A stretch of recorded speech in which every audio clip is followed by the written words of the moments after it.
guys, today we're back with block number 6. I call it the stem block, and it looks like this. You guys can see that up there. It basically consists of 2 stems that you make and 3 little sashings in between. On this one, it's all scrappy with 2 different green stems I used for this one. And let me show you what I'm working on, the version that I'm doing now. Okay, here's my board. There are my stem pieces. And let me talk you guys through a few of the things because I've already had a bunch of questions in our Facebook group. So a couple things that you need to watch for. When you make the little leaf sections, remember that it's one size in this direction and one size. And this is the longer size. So when you line them up to add your background squares, you need to make sure that you're lining it up so that they are going horizontally and not like this, where they are taller rather than being wide. Okay? Someone made that error. So you just need to make sure that they are turned this way. You will know that you have them correctly because they will match exactly your pieces that you have in between. Okay, so the way that we make these is we use my favorite sew and flip method, and we literally just take our background piece and then we're going to sew our square on that side. We're going to sew it on the diagonal and flip it out. We're going to do the same thing on the bottom. Sew it on the diagonal and flip it out. And that's what I mean by sew and flip. And when you make the leaf on the other side, then you're going to do the pieces on the 2 other corners. So make sure that you separate those out because they're not interchangeable. And it says this on the pattern, and again, on this side, you're going to sew there and flip out here, and you're going to sew there and flip out there, so that you end up with a leaf that's in that direction. Once you have done that, you then take this back here, and as you can see, this has already been trimmed, and you basically trim off those 2 pieces on that side, and you trim off those 2 pieces on that side, and you press out. And you're going to make all the leaves you need for one side of the stem, and then you're going to make all the leaves that you need to for the other side of the stem. So if you want to make sure that you're scrappy and that you like how it's balanced, lay them all out ahead of time. Okay? Couple other things to pay attention to on this block. You have 3 sashings to add at the very end. This one is a different size. These are skinnier. This one is the fatter piece. That's one thing to watch for. Another thing to watch for is that the little sashings in between here are skinny.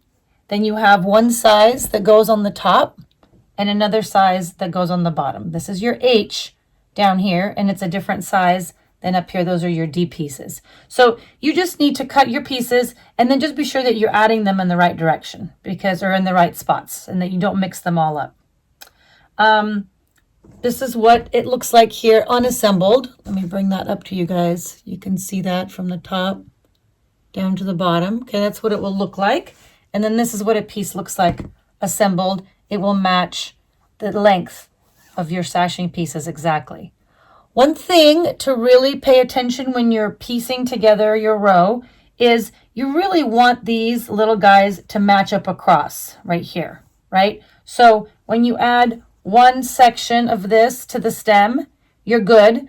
And then when you add your second one, you really want to pin in these little spots here when you add it to the stem to sew it, so that this lines up here, then pin again here so that that lines up, pin again here so that that lines up, and pin here. So that each time, because if you don't do that, you're likely going to scoot this down and pull it down a little bit, and you'll end up with these pieces kind of stair-stepped down here, and it will likely make you crazy. It would have made me crazy. Okay, so that's the hint on the construction. Watch where your sashing pieces are because they're different sizes. Watch where these big ones are because the fat one goes in the middle and the skinny ones go on the sides. And make sure that when you're sewing your leaves that you're lining it up to go so that it's longer and shorter on the vertical side. Okay, hopefully that will all make sense once you are working on it, and have fun with your stem blocks. Another quick thing I just wanted to address, because I see that a lot of you guys are working ahead on some of the easier blocks while you're working on your applique or other things. Wanted to once again let you guys know or remind you that there's a correction in block 12, and it's up on our website under pattern updates. I've seen a few of you finish it without the correction, and I just wanted to let you know it's perfectly fine. The difference is that on here, your C pieces are a different size on the pattern, and that's where the correction is. They're smaller, and so you're basically, your little, these little pieces on the stitch block end up being fatter if you work with it as it is printed in the pattern. Nothing will happen. They'll just be fatter all the way across, and they won't quite look exactly like ours. If you follow the correction, then you'll cut those C pieces larger size, and then those will end up being skinnier. Let me show you what I mean on the block. So here's the block. So you see how skinny these guys are? If the pieces, the background pieces that you sew on there are smaller, then these pieces just end up, the fabric on the inside ends up being fatter. So then your stitches would end up being just a much fatter, chunkier size. Again, it'll work just fine. They'll just be more color fabric and less background, and your stitches will be chunkier. But I wanted to point that out to you guys to make sure you didn't miss it in case you wanted to use the correction, since I saw that some of you guys were working ahead. Another question I just wanted to answer real quick is we've gotten a lot of questions on these boards that we use for all of these blocks as we're working on them. I have my friend Cheryl has made these for me over the years. She's used several different tutorials online.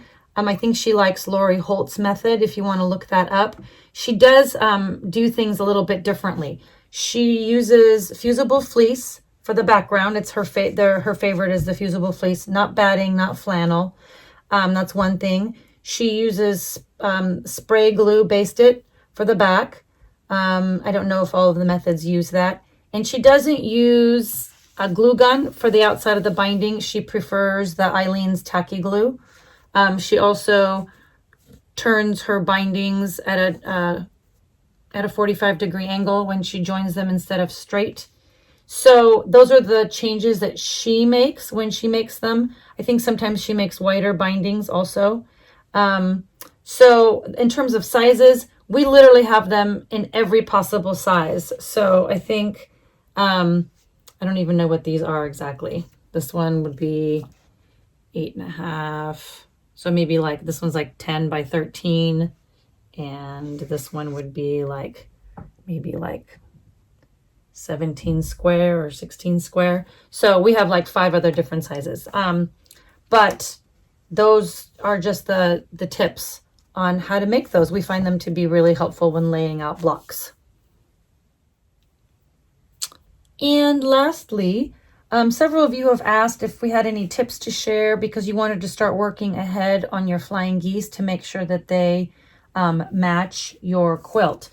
I use the sew and flip method again for the flying geese, which means that my background pieces are exactly the same when I sew them into my quilt as they were when I cut them, which helps to ensure I have good accuracy. And I do the same sew and flip method that we just talked about here, where I flip out the corners. The other thing too is you have an inner border before you attach your sawtooth. So you have a really good opportunity there to piece those borders and then measure it all before you attach them. And if something is not working quite right for you, that you can fudge those a little bit to match your border. We'll talk more about that during the border assembly, but if you want to make the individual flying geese, go for it. There's really no thing to worry about there. And we'll talk about hints and tricks of making sure that your borders all come together at the end when we get to that stage. But they are all mathematically should fit perfectly. So, but we will talk more about that later on in the quilt, but feel free to work on those if you like ahead of time. And hope you guys have a great week.